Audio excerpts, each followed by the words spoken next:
Hello everyone, Lumos by Akshaya oda புது IPO analysisக்கு welcome.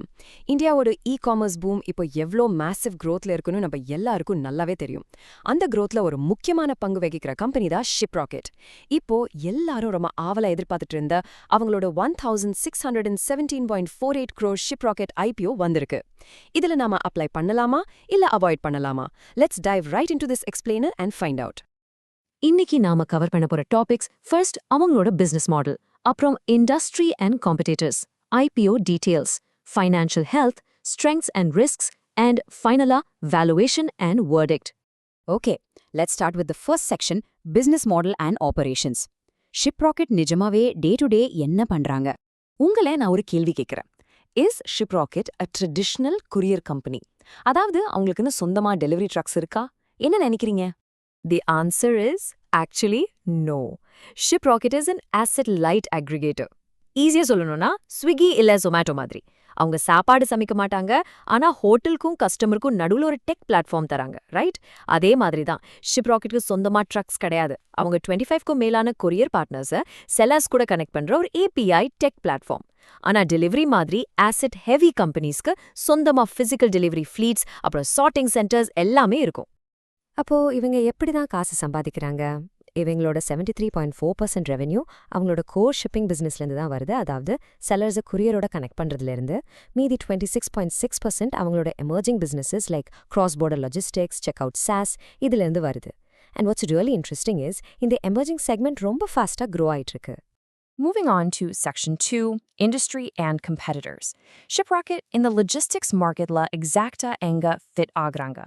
ஷிப்ராக்கெட்டை நாம யூனிகாமர்ஸ் அப்புறம் டெலிவரி கூட கம்பேர் பண்ணி பார்க்கலாம். ஷிப்ராக்கெட் யூனிகாமர்ஸ் மாதிரி ஆசெட் லைட் தான். ஆனா யூனிகாமர்ஸோட EBTA மார்ஜின் 21.40% இருக்கு. ஏன்னா அவங்க பியூர்லி ஒரு சாஃப்ட்வேர் கம்பெனி. ஆனா ஷிப்ராக்கெட்டோட EBTA மார்ஜின் -0.82%. ஏன்னா ஷிப்ராக்கெட் அவங்களுக்கு வர ரெவென்யூல ஒரு பெரிய ஷேரை ஃப்ரேட் காஸ்ட்ஸா லாஜிஸ்டிக்ஸ் பார்ட்னர்ஸ்க்கு பாஸ் த்ரூ பண்றதால அவங்க மார்ஜின்ஸ் ரொம்பவே டைட்டா இருக்கு. Okay, let's jump right into the numbers you've been waiting for. Section 3, IPO offer details. இந்த IPOவோட டோட்டல் இஷ்யூ சைஸ் 1617.48 crores.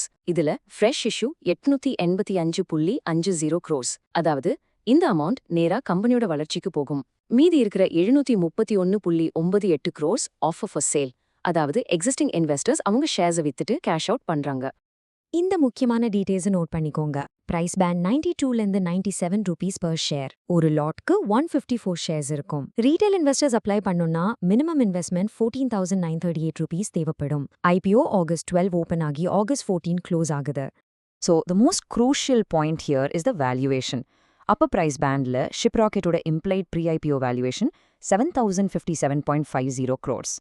இதுல ஒரு இன்ட்ரெஸ்டிங் ஸ்ட்ராட்டஜி என்னன்னா, டிசம்பர் 2024ல அவங்க பிரைவேட் ஃபண்டிங் வாங்கின பீக் வேல்யூவேஷன்லேருந்து இது ஒரு 30% டிஸ்கவுண்ட்.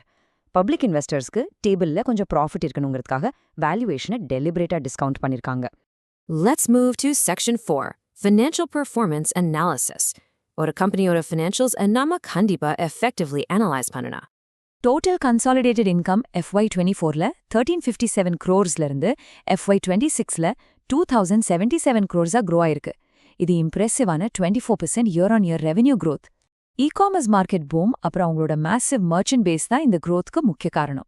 பட் வெயிட், ரெவென்யூ அதிகமா இருந்தாலோ ஆதே ரியலி மேக்கிங் மணி? அவங்களோட net profit and loss trajectory எடுத்தோன்னா FY24ல -595.18 crores இருந்த லாஸ் FY26ல -79.25 crores ரெக்கார்ட் ஆயிருக்கு. கம்பெனி இன்னும் லாஸ் மேக்கிங் தான். ஆனா FY24 கம்பேர் பண்ணும்போது அந்த கேப் நல்லாவே நேரோ ஆயிருக்குன்னு ஆப்ஜெக்டிவ்லி சொல்லலாம். Why is Shiprocket still loss-making? இதுக்கு 2-3 முக்கிய காரணங்கள் இருக்கு. ஒன்று, ரெவென்யூல 74.8% நேரா 3PL கொரியர் பார்ட்னர்ஸ்க்கு டிரெக்ட் ஃப்ரேட் பே அவுட்ஸா போயிடுது. ரெண்டாவது, மேசிவ் நான் கேஷ் ESOP சார்ஜஸ், அதாவது எம்ப்ளாயீஸ்க்கு ஷேர்ஸ் கொடுக்குற செலவு FY26ல மட்டும் 112 crores. இதெல்லாம் தாண்டி அவங்களோட கோர் அட்ஜஸ்டட் ஆப்ரேட்டிங் EBITDA, அதாவது அவங்க day to day operations actually பாசிட்டிவா 186.64 crores கேஷ் ஃப்ளோ ஜென்ரேட் பண்ணதுங்கிறது ஒரு ரொம்ப positive sign. Section 5, Strengths and Key Risks. எந்த ஒரு IPO-வா இருந்தாலும் நாம ரெண்டு பக்கமும் பேலன்ஸ் பண்ணி பார்க்கணும். Let's weigh both sides. Core ஸ்ட்ரெங்ஸை முதல்ல பார்க்கலாம். மேசிவ் டைவர்சிஃபிகேஷன், அதாவது 2,14,000க்கும் மேல ஆக்டிவ் மர்ச்சன்ட்ஸ் இருக்காங்க.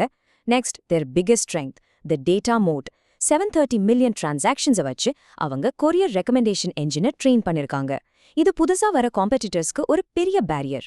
அப்புறம் அவங்களோட செக் அவுட் அண்ட் மார்க்கெட்டிங் சாஃப்ட்வேர்லேருந்து வர high margin sauce cross selling, இது ப்ராஃபிட்டை இன்க்ரீஸ் பண்ண ரொம்ப ஹெல்ப்ஃபுல்லா இருக்கும். உடனே ஸ்ட்ரக்சரல் ரிஸ்கையும் பார்த்துடலாம். ஹை கேரியர் கான்சென்ட்ரேஷன், அதாவது அவங்களோட டாப் 5 கேரியர்ஸ் தான் 80% வால்யூமை ஹேண்டில் பண்றாங்க. நாளைக்கு இவங்க ரேட்ஸை ஏத்துனா ஷிப்ராக்கெட்க்கு அது பெரிய ரிஸ்க். அப்புறம் கன்சாலிடேட்டட் பேசிஸ்ல கம்பெனி இன்னும் அன்ப்ராஃபிட்டபிள். அது மட்டும் இல்லாம ட்ரெடிஷனல் லாஜிஸ்டிக்ஸ் கம்பெனிஸ் அப்புறம் புது சாஸ் பிளாட்ஃபார்ம்ஸ் கிட்ட இருந்து இன்டென்ஸ் காம்படிஷன் இருக்கு. And now we reach the final and most crucial section, valuation and final verdict. இவங்க கேக்குற price justified தானா? கம்பெனி இன்னும் ப்ராஃபிட் மேக் பண்ணாததால நம்ம PE ரேஷியோ பார்க்க முடியாது. So we look at the price to sales ratio, which is around 3.48x. இதுலேருந்து என்ன தெரியுதுன்னா, அவங்க காமிக்கிற ஹை டெக் ட்ரிவன் க்ரோத்காக அவங்க மார்க்கெட்ல கண்டிப்பா ஒரு ப்ரீமியம் டிமாண்ட் பண்றாங்க.